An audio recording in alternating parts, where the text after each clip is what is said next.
kenapa Cina Indonesia lebih patriotis berbanding Cina Malaysia. Namun sebelum lanjut ke video guys, saya ingin mengucapkan beribu-ribu terima kasih kepada kalian atas dukungan kalian, karena dukungan kalian luar biasa, dan semoga apa yang menjadi rencana kita selalu dilancarkan oleh Tuhan Yang Maha Kuasa, serta keluarga di rumah juga selalu diberikan kesehatan, selalu dilimpahkan berkat rezeki yang berlimpah-limpah oleh Tuhan Yang Maha Kuasa. Oke guys, langsung saja ya kita tonton videonya. Namun yang membezakan antara Cina di Malaysia dengan kaum Tionghoa di Indonesia adalah pada penguasaan bahasa rasmi atau dalam bahasa Malaysia dipanggil bahasa kebangsaan.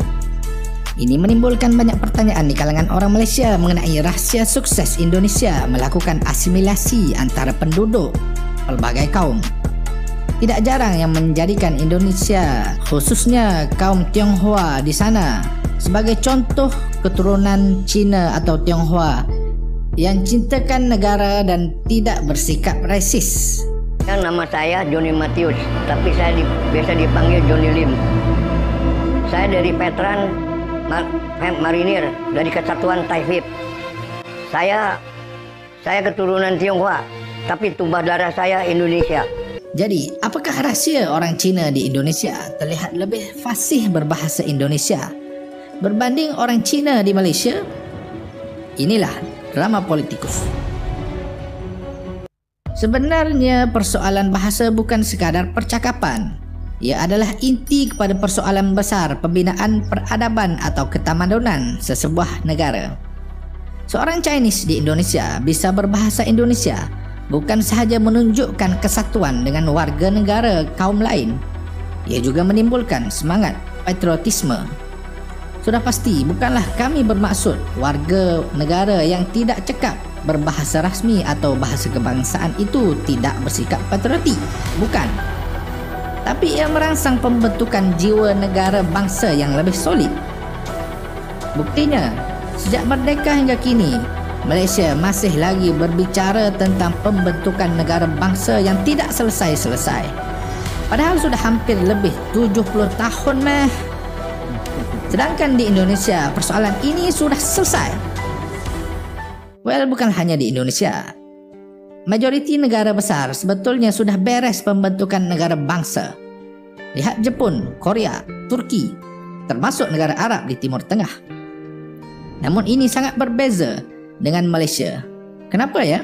Ada yang beralasan ini gara-gara Malaysia terdiri dari pelbagai kaum yang mempunyai bahasa yang berbeza. Bukan itu saja, tanpa disedari, dua kaum terbesar di Malaysia setelah kaum Melayu berasal dari dua tamadun kuno dunia, yaitu Cina dan India. Jadi, dua peradaban baru yang bertembung dengan satu kaum asal yaitu Melayu yang juga mempunyai sejarah peradaban yang tidak kalah dengan tamadun Cina dan India. Namun stop kejap. Aku iso lost di Bondowani, mesti kayak lebih egomu lah ya. Iya, idealismu di situ. Idealisku di situ. Berbahasa daerah pun saudara-saudara kita Tionghoa ya pase banget. Di mana dia tinggal ya di situ dia akan bisa berbahasa daerahnya. Itulah hebatnya kita kan Indonesia ini kan. Itulah hebatnya saudara-saudara kita Tionghoa.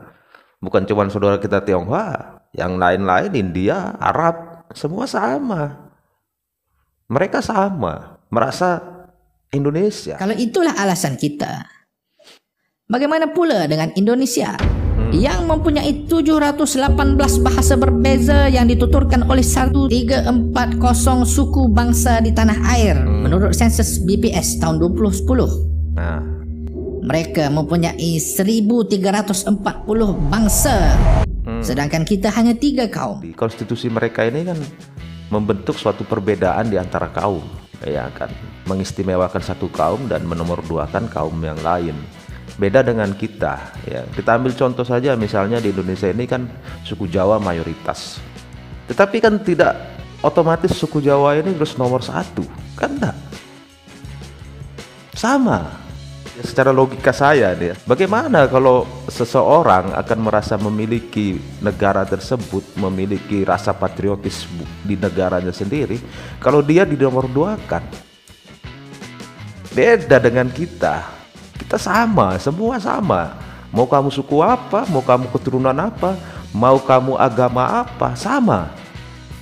Sama rata, tidak ada yang diistimewakan. Di Malaysia kaum Melayu diistimewakan.